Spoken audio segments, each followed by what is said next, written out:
All right, now we're ready for the wrap-up stage. And this is my favorite stage because by this time in the interview, you have gone through all of these stages and now you're going to bring it to what I call the wrap-up stage. And there's three purposes to the wrap-up stage. One, you're going to bring this interview, this stage, to a favorable conclusion. Number two, you're going to want to leave a favorable, positive impression because this might be the first interview in the whole process. So you want to move it on to the next interview.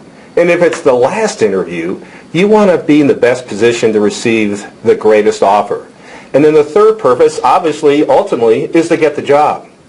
So there's three phases or stages in the wrap-up stage, so to speak. The opening, the middle, and the close. And you could say that you could use the SAR formula for this as well. Situation, action, and results. But let's take a look at the three stages, and I'll tie it into the SAR acronym. Number one, the opening. In the opening stage, in a way you're reacting to the interviewer.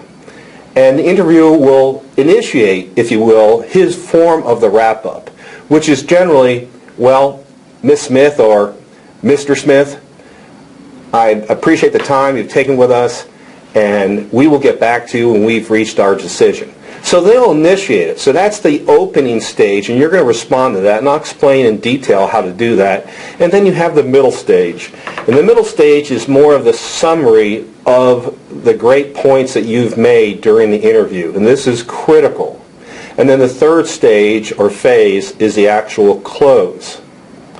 So let's take a look at these a little bit more in depth. In the first stage, you're going to reflect what he has just or she has just shared with you. So they'll say something to the effect of, we appreciate the time you spent with us, blah, blah, blah.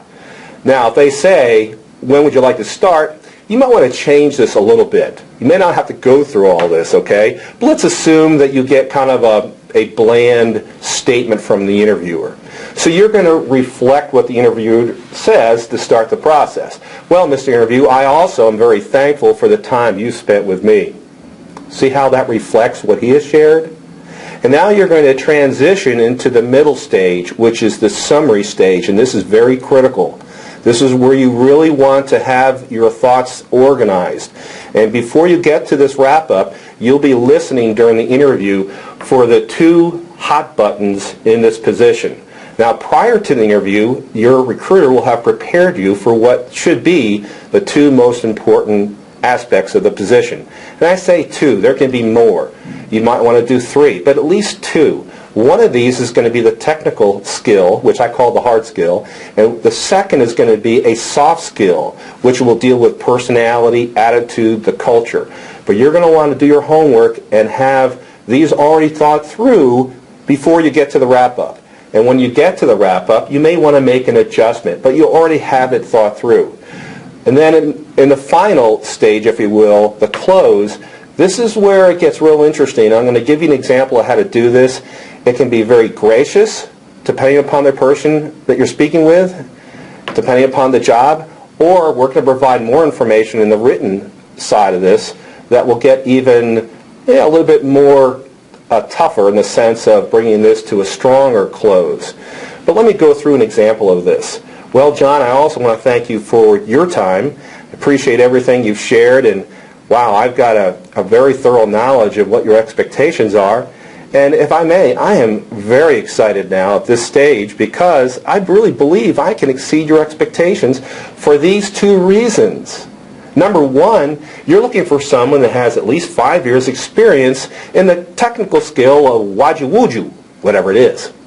And I have that, as you can see. And number two, perhaps is even more important, you're looking for someone who is a quick learner, someone who has an infectious attitude, positive, high energy, that can fit in well with this culture. And boy, I hope you can see that come across in some of the answers I've given to you, and you can also check with my references.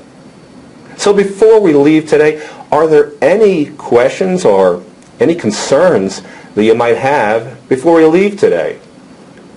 And then you pause and you smile. Generally speaking, there won't be any. But if there is, now is the opportunity to address it by apologizing. Gosh, John, I'm sorry.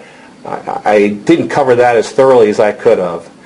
Back in 2010, I did that for 2 or 3 different projects. And you can understand that because of that, I feel very confident I can do it with you. Are there any other questions? You can use the feel, felt, found with that as well. When you get to that point, generally speaking, he should say, no, you've answered all my questions. We're very satisfied and looking forward to discussing your background, and we'll get back with you. So you just respond, well, thank you so much for the opportunity. I can really see myself working here. It's been a pleasure meeting you, and I would be remiss if I didn't say that I really want this job. So I appreciate your time again. And then you get up and you smile and you look them in the eyes and you shake their hand. I want to make sure you understand this whole process. It's a little bit different than what's commonly done today, and that is texting. You're not texting the close. You're not texting the wrap-up. You're actually looking at them, of course, and doing this. So practice it. And then finally, when you're done, as you graciously excuse yourself, you're going to craft a thank you letter that will summarize just what we've done. But make sure you get back to your recruiter.